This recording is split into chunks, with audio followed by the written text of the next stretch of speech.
How's it going, guys? Today I'm going to talk about a 2-year review of this Triumph Daytona, because I had it for 2 years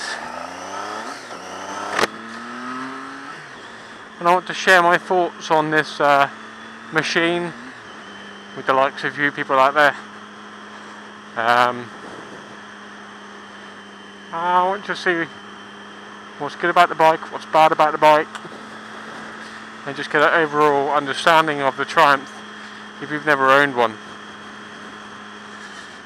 Initially, I think the first and foremost point I'm going to make is the fact that it's a triple. So straight away you've got something which is different. And unlike the inline fours out there, you get a different delivery, and I personally think a better delivery. And the reason why that is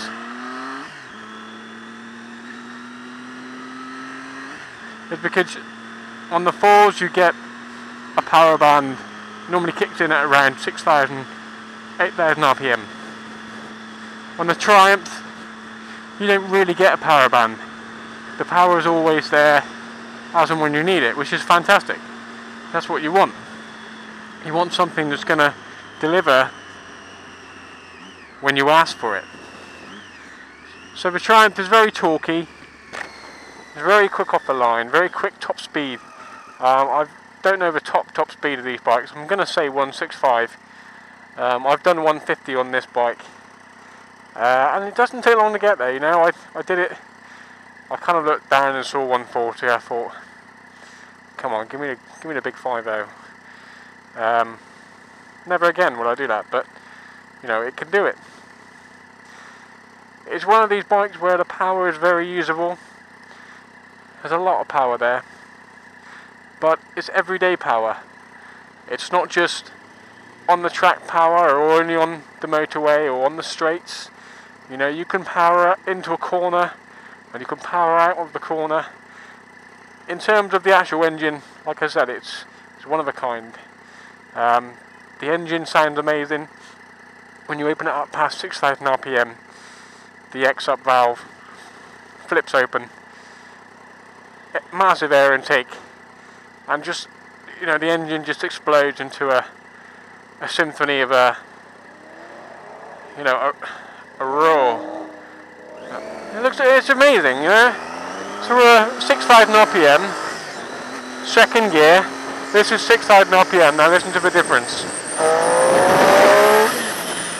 You know, you don't get that on every bike. That is a Triumph characteristic, that sound. You know, it's addictive. It's addictive. But, you know, it's to be enjoyed responsibly. Like all things that are dangerous. So the engine is superb.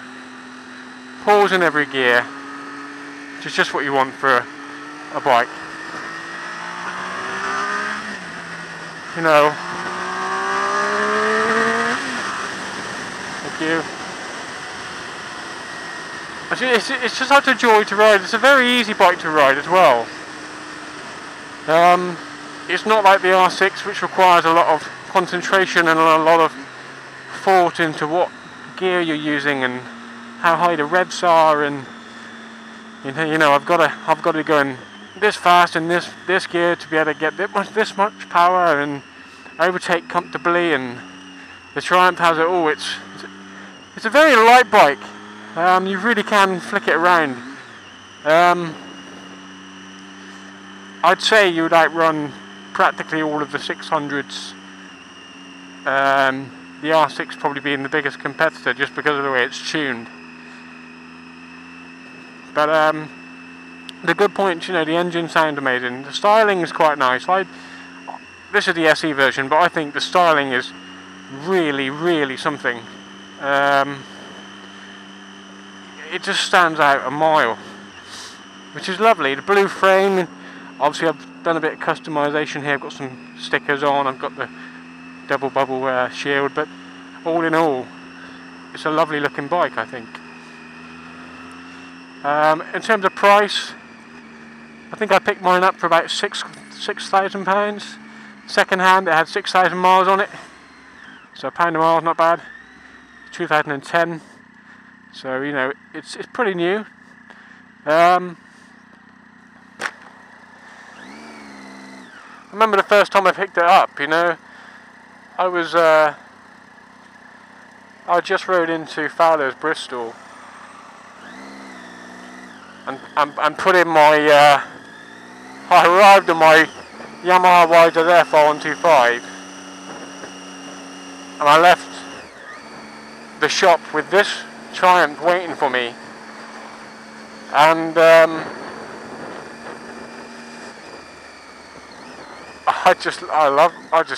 I'll never forget that day. I jumped on this bike and it blew me away. I got on it, I went down the road, I was shaking with the kind of excitement slash fear of what this bike was capable of and is capable of. You know, it's by all means so quick. And I took it straight down Cheddar Gorge, which you can see on one of my previous videos, and I had a blast on it. And that, to me, Cheddar is kind of like my test route, if you may. It's where I go to test any bike I ride. It goes down Cheddar Gorge, and that's purely because I know it so well, and I know all the corners. I can really appreciate the bikes and see what they can do in that situation. And it was just a dream. It's so flickable. In terms of fuel, you fill this bike up on about £16. You know, it's pretty cheap. I think I'll probably get about, depending on how you ride, of course, I might get 120 miles out of the tank. Might get 90. It really does depend on how you're riding. I don't thrash this bike. I mentioned in my previous videos I tend to kind of shift early, to be honest. I know some people max out up to 10 RPM before they change gear. I don't like to do that. You know, I want to look after this bike, and I want the next person who jumps on this bike to be blown away as I was. So the tank range is pretty good. You know, it's not bad for what it is and the power you get there, and it's good. It's fun. But like I said, the noise when you open it up past 6,000 RPM is addictive, and don't expect to get amazing miles per gallon when you're opening this thing up, because you won't, unfortunately. But yeah, it's a fantastic bike, fuel wise. I'm trying to think of some negatives, and I know it sounds really biased if I was to say I can't think of any, but I am going to do my best to think of things I don't like about this bike. No fuel gauge. I like there to be a fuel gauge. I like to see how much fuel I have left. You know, it seems so ironic that they don't put these in, and yet that's pretty important, I think. Everyone wants to know how much fuel they have, you know, let alone how much riding they do. You know, fuel is a regular thing that we need to keep an eye on, and this just gives you a light when you're fucked, basically. Light comes on, you're fucked. They may as well put, instead of a little fuel icon, you're fucked, that flashes when that fuel light comes on, because the reserve isn't great, but you know, you could do with having some sort of better indication by exactly how much fuel you have left. So yeah, that's a negative, I think.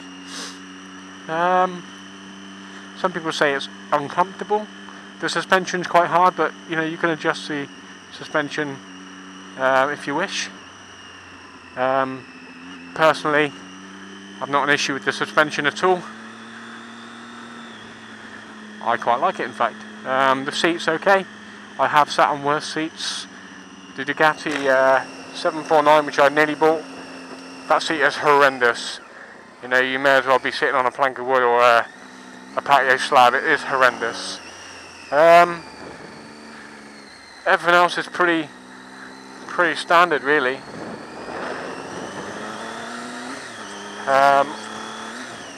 Speedometer is fine. The rev counter is fine.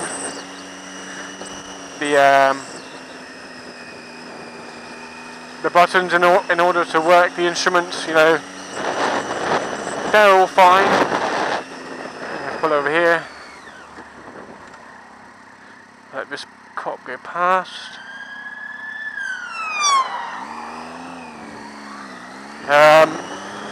You know, it's all very easy to use, which is great. What about servicing this bike? Now, I recently gave it a 21,000 mile service. Bear in mind that is classed as a major service.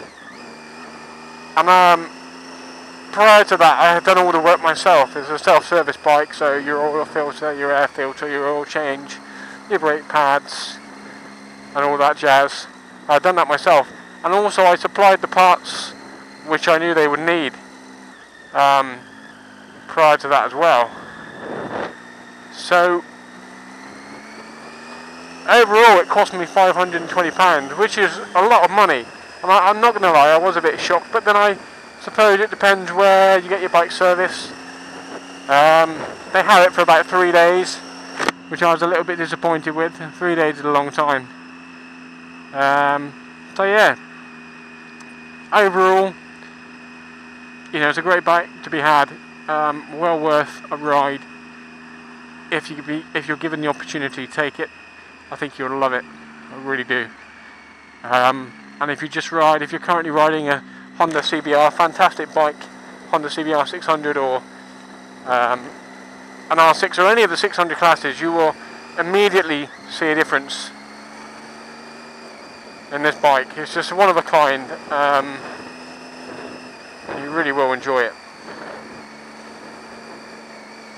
But yeah, I've had no problems with it. It's always been reliable. Goes like hell. Brakes very well. Nissin brakes, not Brembo on this, but on the R version you get your Brembo brakes, but they're adequate, you know, they're adequate. So well worth the investment if you're considering a new bike. The 675 is the way to go, I say. Anyhow, that's me done. I hope that was enough information to keep you satisfied. If you do have any questions, feel free to ask about the bike.